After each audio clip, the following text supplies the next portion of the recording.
Saygıdeğer TV1 izleyicilerimiz, bugün yine Türkmen Tarihi programımızda Maraş Sancağı 6 Dulkadirli ile karşınızdayız.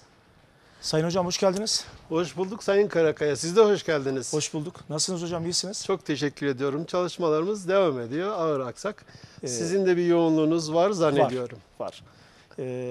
Biz de yoğun bir şekilde en azından vatandaşımızı bilgilendirmek, bilinçlendirmek, böyle bir gayret içerisindeyiz. Burada da özellikle gelmeden önce birkaç tane not almıştım. Programa başlarken o notlardan bir tanesini okuyarak başlamak istiyorum müsaadenizle. Tabii ki buyurun hocam. Kökü sağlam olan bir ağaç her fırtınaya direnebilir.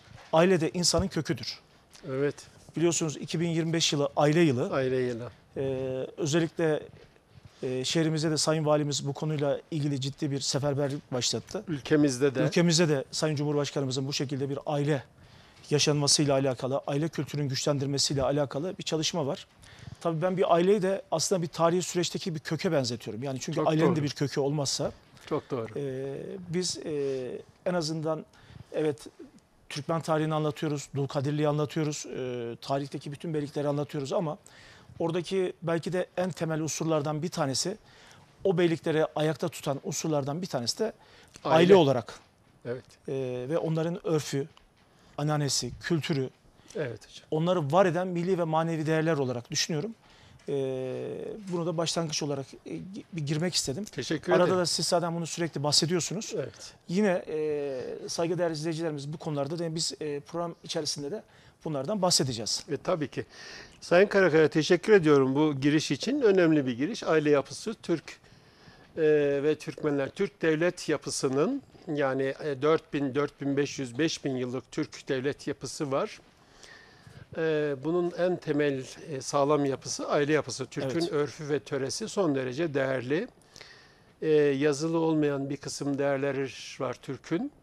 Örf, anneanne dediğimiz bunlar üzerine bina edilmiş çok kıymetli hasletlerimiz var bizim.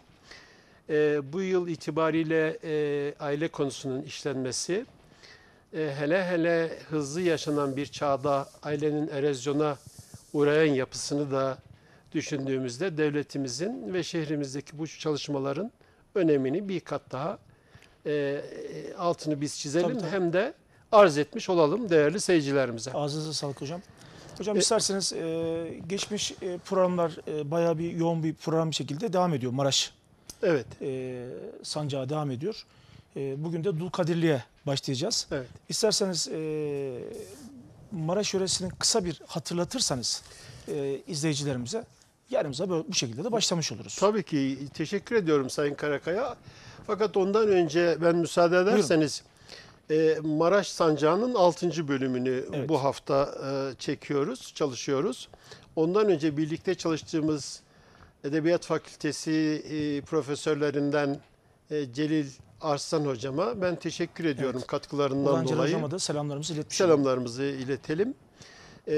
Zannediyorum önümüzdeki programlarda katkısı devam edecek. Geçen hafta itibariyle de yine İstiklal Marşı'nı 1. sınıf öğrencisi Elif Gül Sarıkaya İzledim. baştan sona okuyan, hiç sektirmeden okuyan. Maşallah.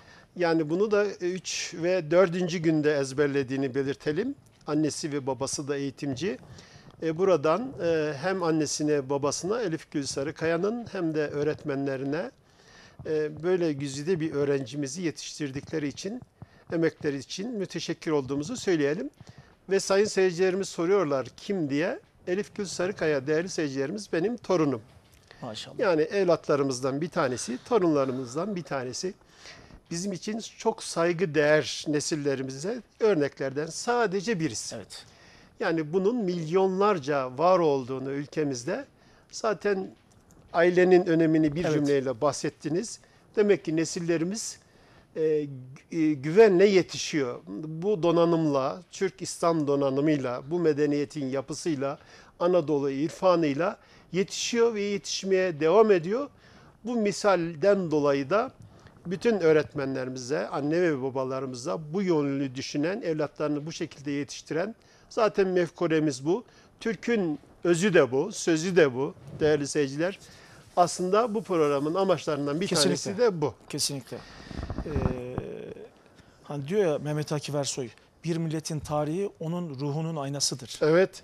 Evet Sayın Ee, Karakaya. Biz de inşallah bu şekildeki nesillerin yetişmesinde gerçekten de hocam müsaade ederseniz geçen hafta biz Erciyes Üniversitesi'nde bir siyasal bilimler ve kamu yönetimi öğrencilerimizle bir söyleşi yaptık. Bir programdaydık. Evet. Ben orada da bir cümle ifade ettim. Aynı cümleleri yine ifade ediyorum. Tabii ki yeşil ağaç bizim için çok önemli. Onların yeşil olması, ağacın olması, ama o ağacın kökünü oluşturan milli ve manevi değerlerin, o tarih bilincinin de onunla beraber işlenilerek nesillerimize aktardığımız zaman daha faydalı olabileceğimizi, ben oradaki arkadaşlara da bunu ifade ettim. Çok güzel bir örnek. Ben hasreten teşekkür ediyorum. Bu bir ulu çınar. Medeniyetimiz Evet. Anadolu'da yeşerttiğimiz büyük, geniş yaprakları ve dalları 3 kıtayı daha evvelinden Türkistan coğrafyasını, Orta Türkistan'ı, Afrika'nın bir kısmını, Türk'ün olduğu her yeri, Müslümanın olduğu her yeri, Müslüman Türk'ün olduğu her yeri gölgesinde ihtiva eden büyük bir medeniyet. İşte bu medeniyetin son sancaktarı da Sayın Karakaya, Evet. Türkler. Anadolu'da bu medeniyet yeşerdi, nevşin nema buldu. Sonra büyüdü, büyük bir imparatorluk. Pek çok imparatorluk ama en son devlet-i âli olması hesabıyla ve iftihar ettiğimiz bugün mensubiyetiyle Türkiye Cumhuriyeti olması hesabıyla bugün meyveleri, son sürgünleri, son yapısını biz, son neslini öyle diyelim yaşıyoruz. Ve her şeyi mazimizdeki bu medeniyete borçluyuz. Evet. Yani köklerimize borçluyuz. borçluyuz. Yani aile yapımıza, aile dinamiklerimize, ailedeki o sağlam inanç yapısına, sağlam ahlak yapısına, aile bütünlüğüne borçluyuz. İşte bu ailelerin birleşmesiyle şehirler ve ülkemiz oluşuyor arkasından.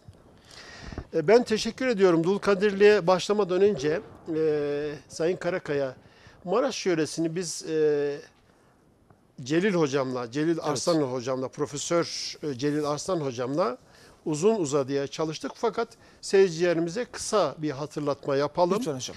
Maraş yöresinin tarihi kayıtlara göre yani 8000-8500 yıl geriye gidiyor. Milattan önce 2000-1200 yılları arasında Hititler dönemi, yine geç Hititler dönemi, milattan sonra 720-612 yılları, Asurlar dönemi var, kısa bir dönem. 612-333 yılları, Medler ve Persleri görüyoruz.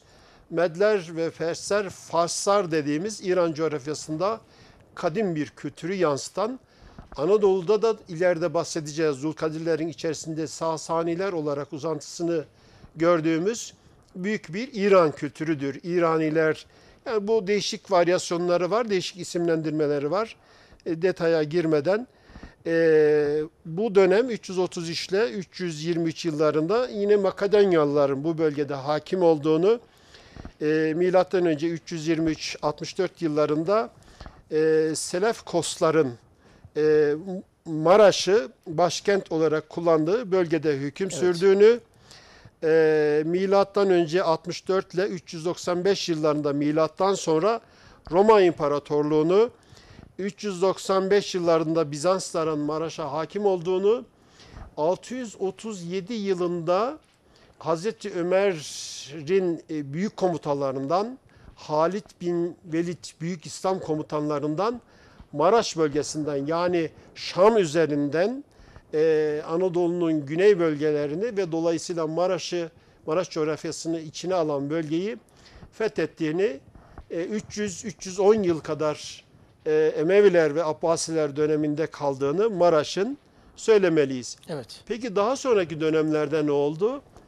Daha sonraki dönemlerde bu medeniyet Anadolu'ya hakim oldu. 1071 Anadolu kapısının ardına kadar Türklere açılmasıyla birlikte. Evet. İşte zaten her şey bununla birlikte Başlangıç. başladı. Medeniyetimiz burada yeşerdi ve nevşin nema buldu Sayın Karakaya. Bu çok değerli. Bunun kaygısındayız. Yani bunu gençlerimize, nesillerimize, kardeşlerimize aktarma kaygısı. Asıl şey bu. Tabii. Peki bundan sonra Maraş bölgesinde, Maraş bölgesi jeostratejik olarak çok coğrafik olarak kilit noktada. Onu belirtelim. Kral Yolu, İpek Yolu hattı, ticaret yolu hattı, göç yolu hattı, Mezopotamya, Anadolu hattının birleşmesi, Anadolu kuzeyden güneye, doğudan batıya, bugünkü coğrafik olarak yolları düşündüğümüzde, coğrafyayı düşündüğümüzde çok medeniyetler içerisinde kilit bir nokta olmuş. Özellikle Mezopotamya bölgesine açılan kapılardan bir tanesi, kalelerden bir tanesi. O sebeple Kahramanmaraş'ı, bugünkü Kahramanmaraş'ı anlattığımız Maraş sancağını ben bir nazlı gelin olarak tasavvur ediyorum. Türklerle birlikte Bizans İmparatorluğu'nun doğu bölgelerimizden batıya doğru çekmiş olduğu kendi halkı ve tebaası, özellikle Ermeniler ve Rumların büyük bir kısmı Kilikya bölgesine yerleşerek burada beylikler, küçük küçük devletçikler kurdu. Bunlar irili ufaklı 3-4 tane olmasına rağmen Kilikya Ermeni devletinin bölgede uzun süre hakim olduğunu, işte Maraş coğrafyasında Kilikya'nın çok etkileşimde bulunduğunu, yani Kilikya Ermenilerin Maraş'ı birkaç defa yakıp yıktığını, elde ettiğini, 1071'den sonra Selçuklularla Danişmentler arasında bu bölgeyi elde etme mücadelelerin olduğunu, hatta Zengilerin buralara müdahale ettiğini, bir sürede aldığını, Danişment Ahmet Gazi'nin evlatlarının bu bölgeyi kısa süreli elde ettiğini, Maraş coğrafyasında ama 1071'den sonra 1085'te hatta 1072'de diyorum ben ona, Emir Buldak'ın bölgeye hakim olduğunu, bölgeyi Alparslan'ın komutanlarından bir tanesi, tekrara düşmeden kısa kısa söyleyelim Sayın Karakaya, ta ki 1337 yılına gelene kadar, yani 1337 yılı bizim için bölgede kurulan Dulkadirli Devleti'nin başlangıç tarihini, evet, Zeynüddin Karacabey'in tarihini ifade ediyor. Fakat ondan önce de hemen birkaç cümleyle bu bölgedeki Memluk yapısına temas, evet, etmeliyiz. Çünkü önemli bir yapı. Evet. Çünkü Memluklerden alınan bir emanname ile Dulkadirli Beyliği'nin kurulduğunu daha önceki biz programı seyreden seyircilerimiz sık sık vurgu yaptığımızı hatırlayacaklardır. 1319 yılında bir av partisinde Dulkadir Bey'in bu emanname tarafına verildiğini ve beyliğin temelleri attığını, sonraki dönemlerde de orada çok kadim Türkmen beyleri de var, Türkmen devletleri de var. Müsaade ederseniz tabii onlara da temas edelim. Buyurun. Sayın Karakaya, yani konunun bütünlüğünü arz etmesi açısından. Şimdi 14. yüzyılın ilk çeyreğine geldiğimizde, yani 1300 yılların başlangıcına geldiğimizde Anadolu'daki İlhanlıların zayıflaması söz konusu. Evet. Anadolu'yu İlhanlı valileri yönetiyordu. Çobanoğulları bunlardan bir tanesiydi. Timurtaş'ın bölgeden bir sebeple gittiğini, Memluklara sığındığını, yerine vekil olarak Alaaddin Eratna'yı bıraktığını, Alaaddin Eratna da bu boşluklardan hareketle bölgede Eratnalılar Devleti diye veya Alaaddin Eratna diye adlandırdığımız devleti kurduğunu biliyoruz. Evet. İşte tam da Dulkadirli bu döneme denk geliyor. Yani hemen Dulkadirli'nin batısında ve güneyinde Sivas yöresi ve daha, yani bugünkü Amasya, Tokat, Sivas, Kayseri sancakları, Kayseri bölgesinden de bu Eratna Devleti biliyorsunuz Sivas merkezli kurulmuş, evet, fakat daha sonra yönetimini Kayseri'ye çekmiş, evet, idi. Bunları tekrar bir tane daha hatırlatmış olalım. Fakat daha güneyimizde devasa bir Memluklu devleti vardı. Devleti Türkmenani diyebildiğimiz, evet, bu isimle tarihin cilvesidir. Yani mukadder cilvesidir, öyle diyelim. Bazen böyle üst üste geliyor tarihi hadise. Türkmen devleti olarak da Dulkadirliler anılacaktır. Yani Zeynüddin Karacabey'in, bir Türkmen beyinin kurmuş olduğu devletin diğer ismi de arşiv kayıtlarında bir Türkmen devleti olarak kayıtlıdır. Evet. Türkmen Bey'idir. Uzun mücadeleleri, uzun yolculukları vardır devlet kurmak için. Önümüzdeki dönemlerde onu anlatmaya devam edeceğiz. Daha doğusunda yine kudretli bir devlet daha vardı. Yani 15. yüzyılın ortalarına geldiğimizde Osmanlı'ya dahi kafa tutan çok kuvvetli bir imparatorluk. Türkmen Federasyonları dediğimiz Türkmen Devletleri Birliği'ni oluşturan Türkmen beylerinin birleşerek oluşturmuş olduğu Bayındırboy'un önderliğinde Oğuz'un kadim bütün yapılarını gördüğümüz Üçok ve Bozok Evet. kollarının neredeyse tamamını ve diğer Türk boylarını da birlikte gördüğümüz Akkoyunlu İmparatorluğundan Evet. bahsediyoruz. Bunu kim yıktı? Yine bir Türkmen devleti, Türk devleti olan Safeviler. Hemen arkasından yani 1507-1508 yılında Dulkadirli'ye müdahalesi var. Kısa kısa anekdotlar halinde tabii. söylüyorum Sayın Karakaya. Hatırımızda kalsın diye. Bunların biraz daha detayına gireceğiz elbette. 1501 yılında kurulan Safevi Devleti'nde Dulkadirli'ye etkisini olduğunu, olumlu olumsuz, daha ziyade olumsuz etkisi olduğunu, bölgenin önemi itibariyle, Dulkadirli'nin yapısı itibariyle önemli olduğunu biliyoruz. Peki Batı'da kim var? Batı'da 1299 yılında kurulan devasa bir imparatorluk. Beylikle başlayan, Osman Bey'le başlayan beylik, daha sonra devlet, daha sonra yani 14. 15. yüzyıldan Fatih'ten itibaren büyük bir imparatorluk devleti haline Evet. gelecek. Peki Dulkadirli ile bunun ne ilgisi var? Çok ilgisi var. Dulkadirli Beyliği hanedan üyeleri, devleti kuranlar çok akıllı ve çok siyasi hareket etmişler. Yani 200 yıl, kabaca 1337 diyoruz ama ben bunu biraz erkene çekiyorum. 1319'a çekiyorum. 1335 diyenler de var. 41 diyen de var. 1341 diyenler de var. Yani müverrihler, tarihçiler, pek çok kaynaklar bunu bu şekilde söylüyor. Farklı isimler söylüyor. Daha sonraki dönemlerde siyasi yapı, yani Dulkadirli'nin siyasi hareket etmesi, akıllı hareket etmesi, beylerini devlet-i âli sultanlarıyla evlendiriyorlar. Yani kendi kızlarını siyasi hedeflerle akrabalık bağı kuruyorlar. Kendi hedeflerine ulaşmak için devletinin bekasını, ikamesini sağlamak için. Büyük aile oluşturuyorlar. Aslında büyük aile de şeyle oluşuyor Sayın Karakaya. Yani Yavuz Sultan Selim'le, Evet. Türk Birliği diyelim ona. Acı ama şu bir gerçek, Anadolu'da kurulan pek çok devlet var. Türk devleti var, Türkmen devleti. Bunların tamamı değerli seyirciler, Türk devletleridir. Yani 110'un üzerinde, Anadolu'da 100'ün üzerinde, hatta kabaca akılda kalsın diye söyleyelim, irili ufaklı devlet, imparatorluk ve beylik kuruldu ve yıkıldı. Yani 1071'den Selçuklu'dan beri Selçukluların biliyorsunuz Anadolu'ya yönelen Kutalmışoğlu Süleyman Şah'ın kolundan gelen bir Selçuklu devletinin biz varisleriyiz. İşte o kanaldan devam eden bir Türk İslam yapısı var. Biz buna programımız gereği, çalışmamız gereği Türkmen diyoruz. Anadolu'daki kurulan bütün devletlere de Türkmen devletleri ismiyle anıyoruz. Neden demiştik? Bir cümleyle söyleyelim Evet. Sayın Karakaya.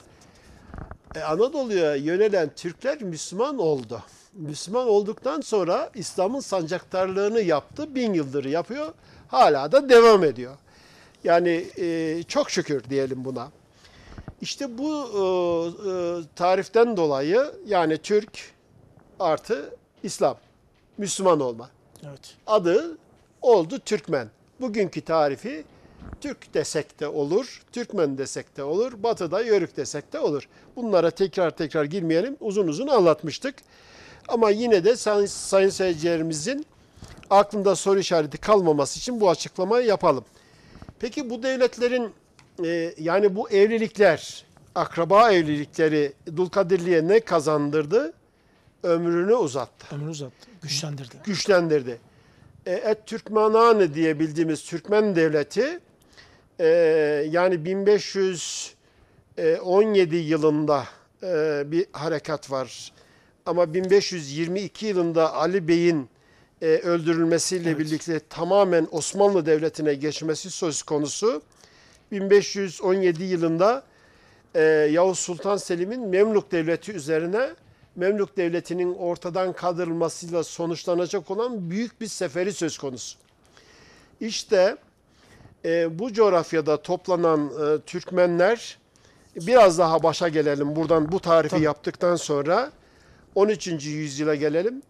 İlhanlıların çökmesi, Moğol 1243 yılındaki Moğolların Türkmenleri daha güneye doğru sıkıştırması, Memlukların Türkmenlere dirlikler vererek, idari yerler vererek bunları Şam eyaleti uhdesinde, yani bizim bölgemizi biliyoruz, 1277 yılında Baybars bölgeyi alıyor.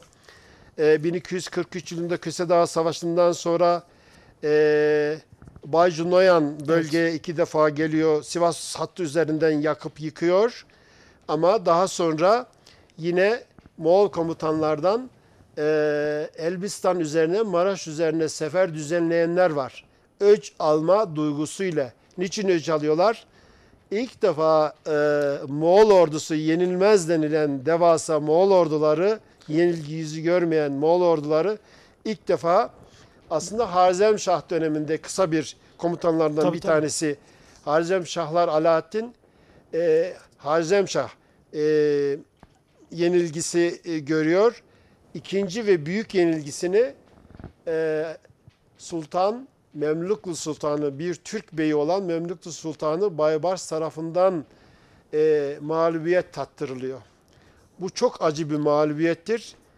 On binlerce Moğol ordusunun Elbistan, Huni bölgesinde kaldığını biliyoruz.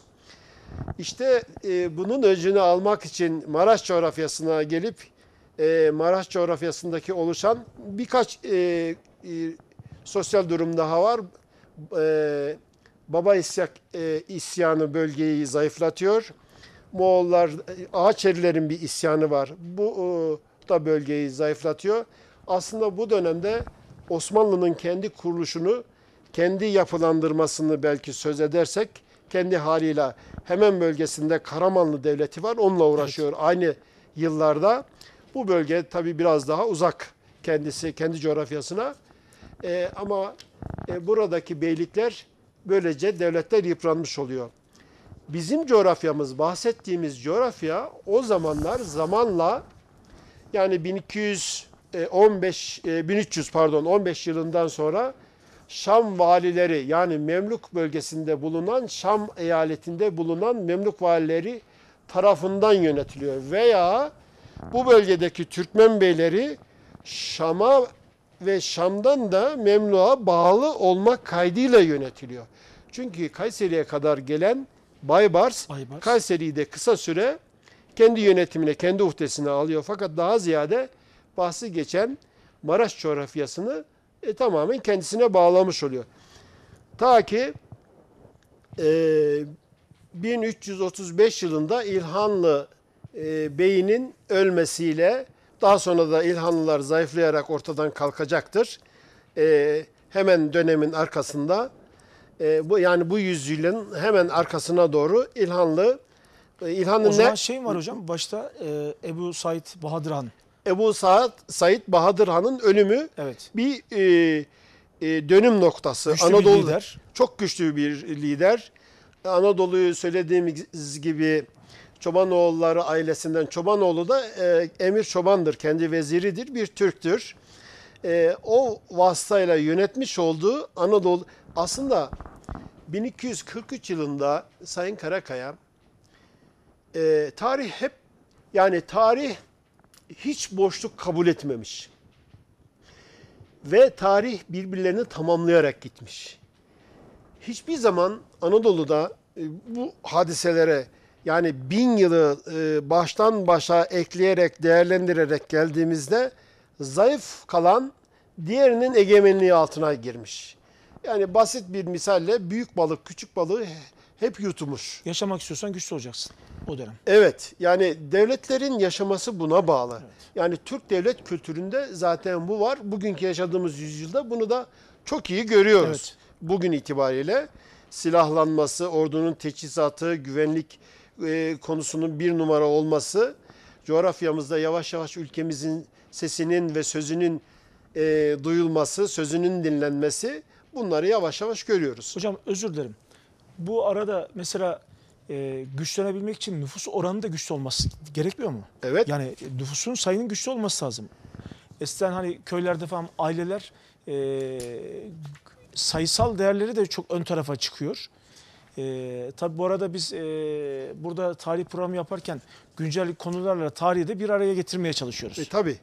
Yani tarihten vaveste İbret almamız lazım. ders ayrı almamız. değildir. Yani Tabii. hiçbir tarih hadisesi yoktur ki bunu Tufan Gündüz Hoca, Profesör Tufan Gündüz Hoca'nın bir benzetmesidir Sayın Karakaya. Benim çok hoşuma gidiyor. Zaman zaman bu benzetmeyi yapıyorum.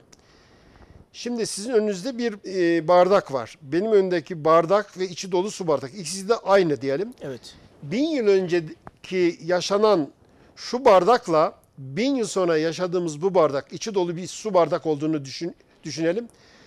Bunun vasfıyla ve içindeki su dolu olması hesabıyla, onun yine aynı özellikleri ve nitelikleri taşıması hesabıyla 1000 yıl önce yaşananlarla, yani bugünkü yaşananlar iz düşümü aynı. Birebir aynı.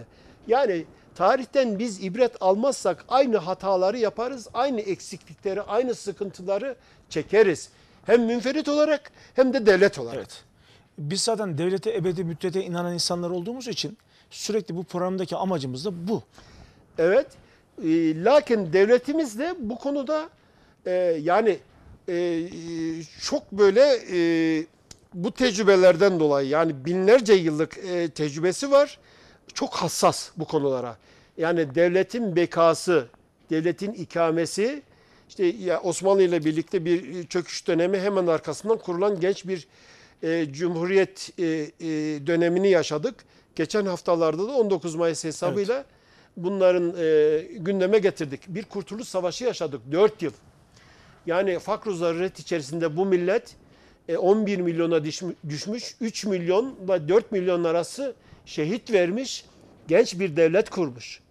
Büyük bir tecrübe yaşamış, büyük sıkıntılar yaşamış, hastalıklar, muazzam, yani 7 düvelin Anadolu'ya, Osmanlı bakiyesine saldırmalarından, yakıp yıkmalarından, güneyimizde İngilizlerle Fransızların işgalinden, batıda İranlılarla İtalyanların zaman içerisinde işgalinden, sadarete, yani ülkenin imparatorluğun başkentine İngiliz gemilerinin mükerreren gelmelerinden ve işgalinden aylarca bahsediyoruz. Yani Anadolu'da küçük bir devletin kaldığını söyleyelim. Evet.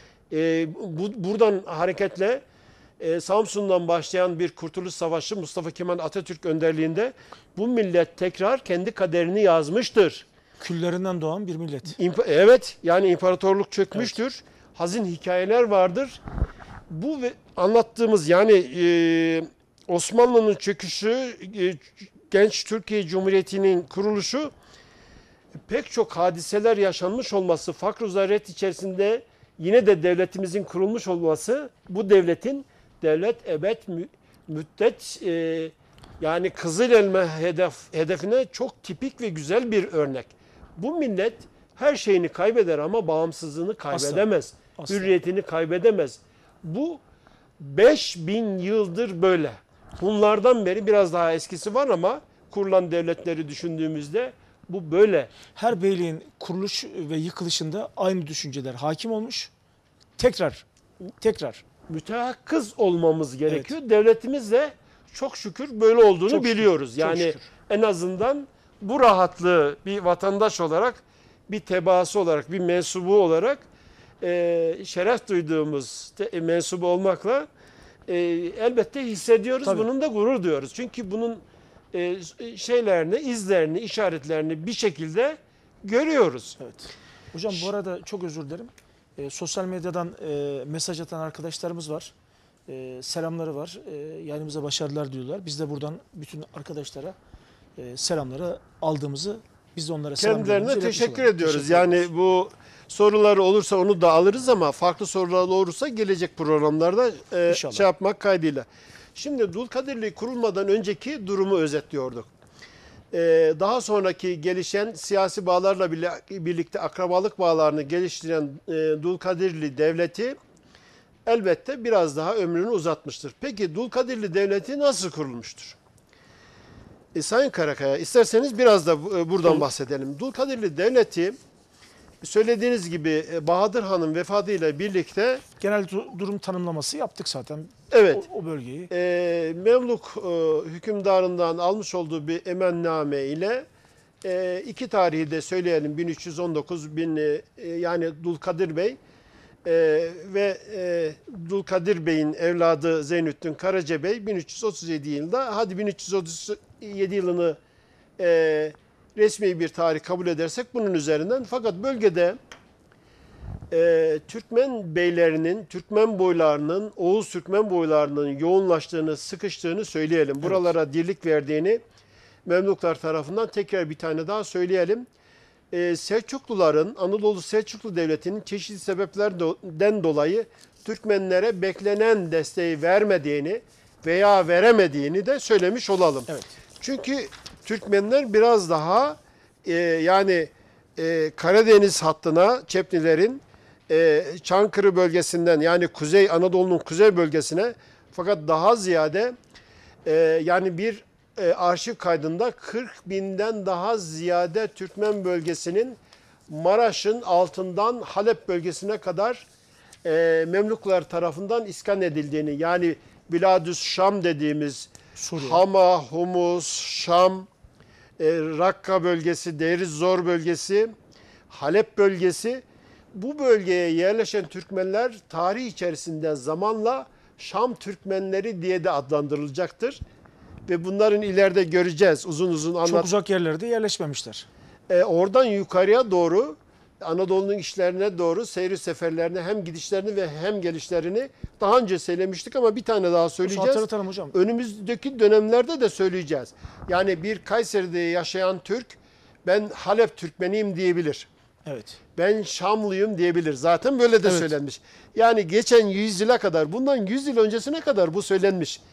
Göç yolları, yani Kayseri'den Şam'a, Halep'e giden göç yolları ve ticaret yolları var Sayın Karakaya. Evet. Yani Devecioğlu Kayseri'de tesadüfen Savranoğlu diye bir ailenin bir bireyiyle oturup konuştuğumuzda bana şunu söyledi. Benim atam Savran, biliyorsunuz, deveci. Evet, Bizim evet. atalarımız da Evet. deveci. Tam cümle de üst üste gelmiş. Bu cümleyi kullanmıştı. Yani Halep ve Şam bölgesine ticaret yapmak için gittiler. Nereden? Kayseri sancağından, Sivas sancağından, Bozok sancağından ve daha geçen yüzyıla kadar bu irtibat kopmadı. Biz o zaman şöyle diyebiliriz. Halep Türkmeniyiz diyebiliriz, Şam Türkmeniyiz diyebiliriz, Evet. Dulkadirliyiz diyebiliriz, Oğuz Türkmeniyiz diyebiliriz, Bozok Türkmeniyiz diyebiliriz, Üçok Türkmeniyiz diyebiliriz, Varsak Türkmeniyiz diyebiliriz. Yani Küçük Alioğlu diyebiliriz, Bozulus'un at grupları diyebiliriz, Danışmentli Türkmeni diyebiliriz, Akkoyunlu Türkmeni diyebiliriz, Karakoyunlu Türkmeni diyebiliriz. Hatta Şahsevenler demişler kayıtlarında ama yani Safevi Türkmeniyiz diyebiliriz. Hiçbir beis yok. Çepni zaten Oğuz'un 24 boyundan herhangi bir tanesine mensubuz. Onun haricinde Anadolu'ya gelen diğer Türk bölükleri ve grupları da var. Türk aşiretleri var, Türkmen aşiretleri var. Onlardan mutlaka birisiyiz. Evet. Yani öz ve öz bizim atamız Türk. Türk oğlu Mezhepsel Türk. çatışmalara girmeden. O da bizim Tabii, o da bizim. güzelliğimiz Evet. Sayın Karakaya. Yani biz bugün itibariyle Türkiye Cumhuriyeti mensubuyuz. Evet. Yani ne diyoruz? Bu milletin içerisinde Arnavudu var, Çerkezi var, Kürdü var, Arabı var, Lazı var. Yani pek çok etnisite var. İnanç yapısı da var elbette. Ama biz mozaiğin bir bütünü, o bütünün adı da, bütünün parçasıyız. O bütünün adı da Türkiye Cumhuriyeti'dir. Bu kadar basit. Basit. Yani başka tarife de lüzum var mı bilmiyorum. Burada yaşamak, bu millete hizmet etmek bizim için de en büyük onur ve şereftir. Çok şükür. Bu kadar basit. Çok şükür. Dolayısıyla hiçbirimiz bu tariflerden hiçbir şekilde rahatsızlık duymamalıyız. Evet. Tam tersine bunlar bizim onurumuz, gururumuz. Medeniyet yapılarımızı tarif ediyoruz, sık sık anlatıyoruz. Onların parçasıyız. Şimdi böyle bir ortamda kurulan bir Dulkadirli Devleti var. Hocam çok özür dilerim. Geçen programlarda da bahsettik ama hatırlatmak için söylüyorum. Eskiden bir kız istemeye gidildiği zaman 7 sülalesi sayılması istenirmiş. Evet. Aslında 7 sülaleye saydığın zaman belki kaç tane beyliğe geçmiş olacaksın. Ya ben teşekkür ediyorum. Şahsımdan bir örnek vereyim Sayın Buyurun Karakaya. Ben biliyorsunuz ikimiz de birbirine 9 Tuglu. Yani 9 Tuglu, 9 Tuğlu Türkmeni diyelim ona. Evet. Orijinali 9 Tuglu Türkmeni. 9 Tugluyuz biz. Yani Dulkadirli içerisinde 9 Tuğlu'nun anlamı da şu. 9 Tuğ padişah, Şah Hakan Bey demektir. Evet. Oraya verilen isimdir. 3 Tuğ'dan başlayarak Osmanlı'da bunlar sınıflandırılmış ve yerleştirilmiştir. Tuğ ne anlama gelir? Uzun uzun anlatmayalım. Evet. Yani bir yönetim biçimini, devlet yönetiminin biçimini vezirlerden başlayarak 3 Tuğ'dan 9 Tuğ'a kadar 9 Tuğ ama Hakan. Hakan ifade eden bir yapı. Yani şöyle diyoruz, bir yerlerde atalarımız bulunmuş diyelim. Evet. Kısaca altını fazla karıştırmadan. Ama 9 Tuğlu Türkmeni diye başladığım araştırma, bu demin de saydığım, önce 15 tane dalların üst noktalarına, yani kök burada ya hocam, Evet. kök Türk ya, Türk'ün diğer boylarına, budunlarına, cemaatlerine, kabilelerine, aşiretlerine, obalarına, mahallelerine, tirlelerine doğru gittiğimizde kendimi araştırdığımda önce 15 yapı, dal budak yukarıya doğru, daha sonra neredeyse 47-48'e kadar çıktı bu. Bunların hepsi de Türk. Evet. Elhamdülillah Müslümanız ve Türküz. Söylediğinize gelelim hemen. Boyumuzu ve soyumuzu bilmek önemli. Elhamdülillah Müslümanız ama bir de köklerimizi bilmek önemli. Çünkü köklerimiz bir medeniyet kurmuş. Yani atalarımız, yani Türk Anadolu'da büyük bir medeniyet kurmuş. Mensubuyuz, şeref duyuyoruz. Evet. Bunu bilmek zorundayız. Kesinlikle. Yani bugünkü neslimiz, gençlerimiz buraya bigane, yani kaygısız kalmamalı. Yani kökünü bilmeli, atalarının ne yaptığını bilmeli, hangi devlet kurduğunu, hangi mescidi, hangi medreseyi, hangi müesseseyi yaptığını, hangi hanı yaptığını, hangi çeşmeyi doyurduğunu, hangi ahlaki yapıyı, Horasan'dan gelen Türk İslam medeniyet yapısını nasıl Anadolu irfanına dönüştürdüğünü, bu medeniyetin nasıl Türk İslam medeniyeti olduğunu benim güzel kardeşlerim, genç kardeşlerim bilmek durumunda. Bildiği zaman farklılık ortaya çıkacak. Bildiği zaman bu genç kardeşlerimin kendine güveni olacak. Yani atalarımızın neler yaptığını, 3 kıtada ne büyük bir medeniyet kurduğunu, nasıl hareket ettiğini, bunun ikamesini nasıl yaptığını, üstüne bu medeniyet yapısının kurduğu ahlaki yapıları, diğer vakıf yapılarını, medrese müesseselerini, yani şehirlerin ruhu diye Kayseri şehrini anlatırken kurulan mescitleri, camileri, medreseleri, bunlarla beraber caddelerin ruhunun oluştuğunu ve mahallelerin ruhunun bu şekilde teşekkül ettiğini anlatmıştık. Kesinlikle. Anadolu'daki bütün kurulan şehirlerin, yani medeniyetimizin kurulmuş olduğu şehirlerinin ruhunun bu olduğunu anlatmıştık. Peki bunu gençlerimizin bilmesi onlar için mükemmel bir Kesinlikle. manevi yapı değil mi? Yani köklerle irtibat kurmak değil midir Sayın Karakaya? Hani Yahya Kemal Beyatlı'nın istikbal köklerdedir bir sözü var ya hocam. Biz de mesela bu program aracılığıyla bizleri izleyen 7'den 70'e ister genç olsun, isterse belli bir yaşa gelsin. En azından kendi ailesinin, biz 2025 aile yılı diyoruz ya, Evet. köklerle bugünü birleştirme babında en azından 3 tane, 4 tane dedesini, biz 7 demiyoruz artık. Tam da oraya gelecektik.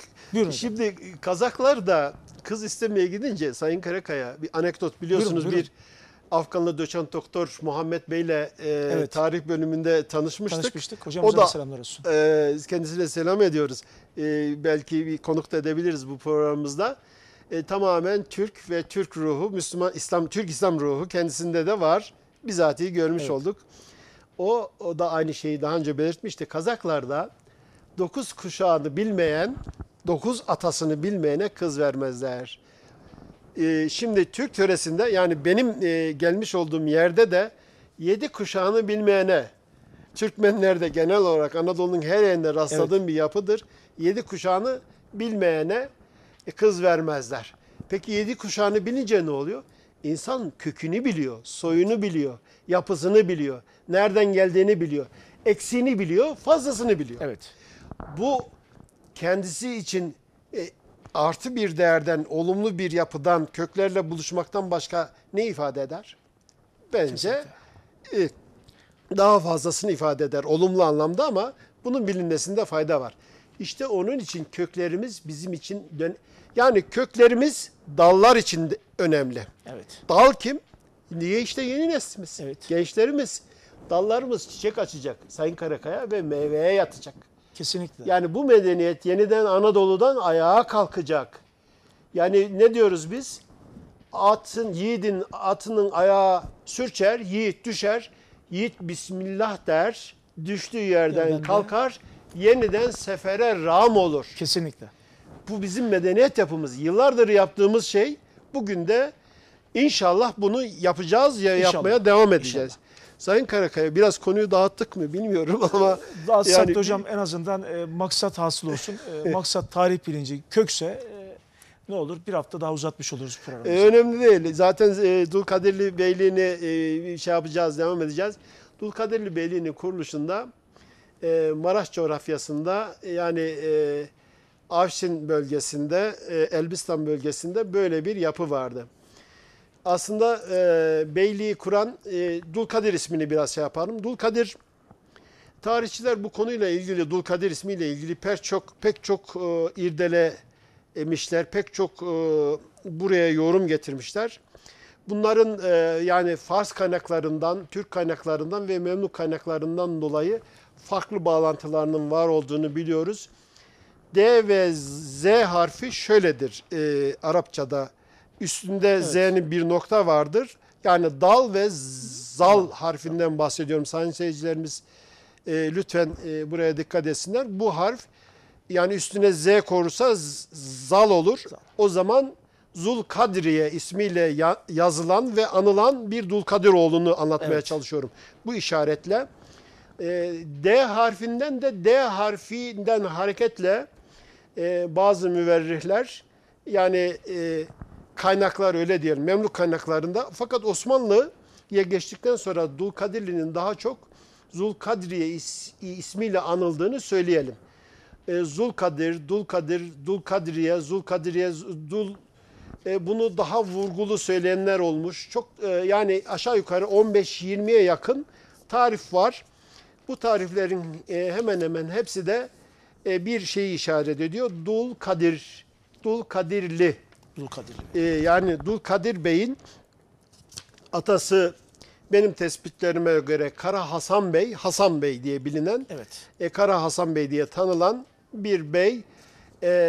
Bunlar 1243 yılında Moğolların önünde gelen, Hazar bölgesinde, Hazar'ın altındaki bölgede bulunan Türk devletleri vardı orada. Daha sonra bunlar Müslüman olduktan sonra Türkmen devletleri diye, Hazer Şahlar diye de bildiğimiz bir devletin bakiyeleri diye söyleyebiliriz kısaca. Bunların bir kısmı orada kalıp Türkmenistan yapısını da ortaya çıkaran bir bugünkü Türkmenistan devletinin bakiyeleri, yani atalarının bir kısmında bu bölgeden geldiğini söyleyelim. Yani bölge neresi? Hazar'ın alt bölgesi aslında bir Türk yurdudur. Türk'ün ata yurtlarından, ana yurtlarından birisidir bu bölge. Daha kuzeyde biliyorsunuz Kafkaslar var. Kafkasların hemen altı, Kafkaslardan ve daha yukarıya Kırım bölgesine giden Karadeniz'in üstünden Türk bölük ve bakiyelerinde var olduğunu, bunların Müslüm ve gayrimüslim tebalar olduğunu, Macaristan'a, bugünkü Polonya'ya kadar giden bir çok eski tarihleri söylüyorum ama göç güzergahı olduğunu söylemiş olalım. İşte Moğolların önünden gelen öldürülmek, bazı kaynaklar kaçan diye söylüyor ama bu ifadeyi kullanmayalım. Gelen ve Anadolu'dan kuzeye doğru yerleşen Birecik bölgesine Türkmen gruplarından oluşan özellikle Bozok grubunun Beydili, Avşar ve Bayat bölüklerinin yoğun olduğu bölgede, Birecik bölgesinde o zaman Zeynettin Karacabey biraz daha aşağıda olduğunu biliyoruz. Daha yukarı çıktığını, Memluklarla irtibatta olduğunu, o bölgede kendileri adına bölgeyi yöneten dirayetli, cesur beyleri aradığını, o dönemde de Baybars'ın yani 1277 yılından sonra 1330, bir 50 yıl diyelim kabaca, 50 yıl sonra bu yapılandırmanın var olduğunu söyleyelim. Bu boşluktan dolayı da İlhanlı ve Memluk emannamesiyle birlikte aynı anda Eratna Devleti biraz sonra yani 1355 yılında Ramazanoğlu üç oka bağlı diye tarif edilen ama Bozokların da içinde olduğu Ramazanoğlu Beyliği'nin bölgede kurulduğunu, hatta Dulkadiroğlu beylerinden 1355 yılında vefat eden Zeynettin Karacabey'in yerine geçen Halil Bey'in yerine ve Halil Bey'in kendi adına hükümranlığını devam ettirmesi dolayısıyla Memlukların Ramazanoğulları Beyliği'ni de devreye soktuğunu söylemiş olalım. Evet. Oraya girmeyelim ama buradan devam edelim. İşte bu yapı içerisinde 1317 yılında Selçuklu çöktü. Bu yapı, bu boşluk oluştu. Zeynettin Karacabey bölgede Memluk emannamesiyle beyliğini kurdu. Zeynettin Karacabey 1337 yılında hükümranlığı aldı. 1353 yılına kadar uzun süre hükümranlık yaptı. Fakat daha sonra kendisi, konuyu detaylandıracağız. Önümüzdeki ben ana hatlarını vermiş olayım. Önümüzdeki haftaya bırakalım. Kronolojik sıralama yapıyorsunuz. Kısa bir kronolojik sıralama yapayım. Detayı daha sonra buna bağlı olarak vereceğiz. Öldürülmesiyle birlikte Memlukluların üzerine gönderdiği ordudan Kayseri bölgesine gelerek Eratna'ya sığındı. Eratna beylerinden Mehmet Bey, Eratna oğlu Mehmet Bey, Mehmet bin Eratna diye bildiğimiz Eratna Bey'i kendisine Memluk korkusundan dolayı Memluklara teslim etti. Daha sonra da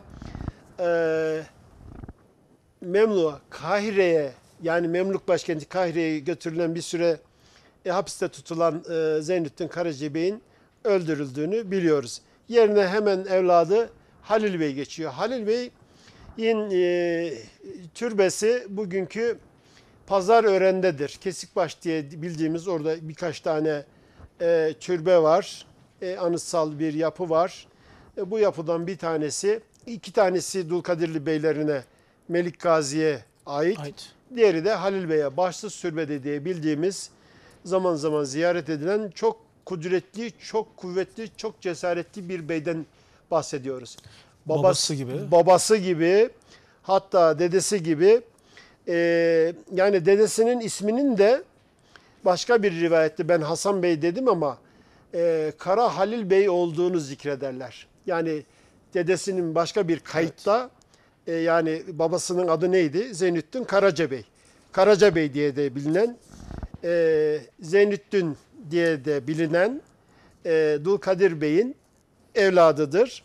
Onun evladı Halil Bey de 1353 yılında babasının vefatıyla birlikte hükümdarlığına başlayıp 1386 yılına kadar, yani 30 yıldan fazla hükümdarlık yapmış. Mücadeleleri Eratna ile olmuş. Daha ziyade tarihi itibariyle yani 14. yüzyılın son çeyreğine kadar uzun süre bir hükümranlık. Bölgeyi tamamen genişletmiş. Dulkadirli Beyliğini devlet neredeyse yapısına dönüştürmüş. Zaman zaman Memluk etkisinden çıkarak bölgeyi hükmetmiş. Darende'yi birkaç defa kuşatmış.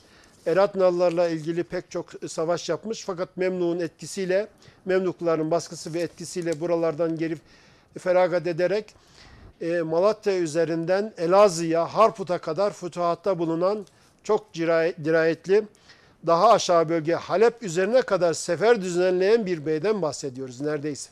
Aslında Yani bunu o günkü şartlara göre değerlendirmek lazım değil mi hocam? Böyle Yani tekrar ordular gönderiliyor. Gönderilen orduları Maraş coğrafyasında defaatlerce yendikten sonra yine aynı şekilde babası gibi büyük bir kurban gidiyor. Şimdi bunların detaylarını daha sonra kısa kısa söyleyelim o zaman. zaten son dakikalara da geliyoruz hocam. O zaman girmeyelim, şöyle toparlayalım. Bölgemizde Sayın Karakaya 200 yıl hükümranlık yapan, hükümran olan, bölgeyi yöneten, bizim de tarihimize, Anadolu'nun da tarihine çok büyük etkileri olan, içinde bulunmuş olduğu Türkmen bölükleri ve Türkmen yapısı ile, devlet yapısı ile, son hükümdarlarından Alaaddin ile Bozkurt Bey'in kanunnamesi Osmanlı'ya da etkili olmuştur. Bozok Sancağı Kanunnamesi'nin ana yapılarından bir tanesidir. 1522 yılından sonra Osmanlı'ya geçen bölge sancak statüsüyle, eyalet statüsüyle, kaza statüsüyle, değişik statülerle devam etse bile ikamesine ve Osmanlı'daki yapısına hayatiyetini sürdürse bile Alaaddin ile Bozkurt Bey'in kanunnameleriyle sürdürülmüştür. Ellerinden alınan Dulkadir Beylerinin dirlikleri büyük sıkıntılar oluşturmuş. Bu 200 yıl sürmemiş, etkisi 400 yıl sürmüştür neredeyse. Evet. 200 yıl ömrü olan, etkisi 400 yıl olan çok kuvvetli bir Anadolu'daki tüm iskanlara, Türkmen yapılarına, Halep'ten yukarıya doğru Osmanlı'nın zayıflamasıyla birlikte Memlük coğrafyasından, yani Mısır'dan, Osmanlı çünkü yıkılacaktır. 1830'lu yıllarda İbrahim Paşa'nın bir saldırısı vardır Anadolu'ya ve Osmanlı'ya, Kavalalı. Bütün bunları da düşündüğümüzde hikayeler çok, anlatacağımız çok konu var buraya bağlı olarak.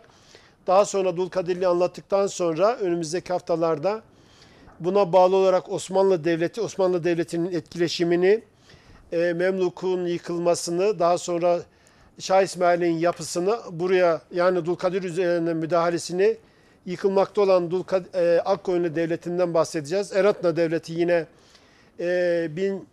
1389'larda, yani Kadı Burhanettin'den sonra yıkılmıştır. Osmanlı içerisine Osmanlı'ya dahil olmuştur. Bunları önümüzdeki programlarda detaylı bir şekilde Maraş Sancağı, yani Dulkadirli Beyliği üzerinden anlatmaya devam edeceğiz. Ben bu vesileyle bizi izleyen tüm Türkmen tarihi izleyicilerine saygı ve selamlarımı sunuyorum. Haftaya buluşmak üzere, hoşça kalın. Saygıdeğer izleyicilerimiz, TV1 ekranlarında Türkmen Tarihi programımızın sonlara doğru geldik. Araştırmacı yazar Sayın Durmuş Ceylan Hocam çok güzel bilgiler verdiler. Kendilerine teşekkür ediyoruz. Bu arada sosyal medya üzerinden bize mesajlar atan, ekran başında bizleri izleyen, cep telefonları ekranlarında bizleri izleyen bütün izleyicilerimize, bütün eşlerimize, dostlarımıza selam ediyoruz. Maziden ibret almayan milletler istikbali göremezler. Bu da Namık Kemal'e ait bir söz. İnşallah bugünkü de programımız sonuna geldik. Size Allah'a emanet ediyoruz. Hoş kalın, hoşça kalın. Allah'a emanet olun.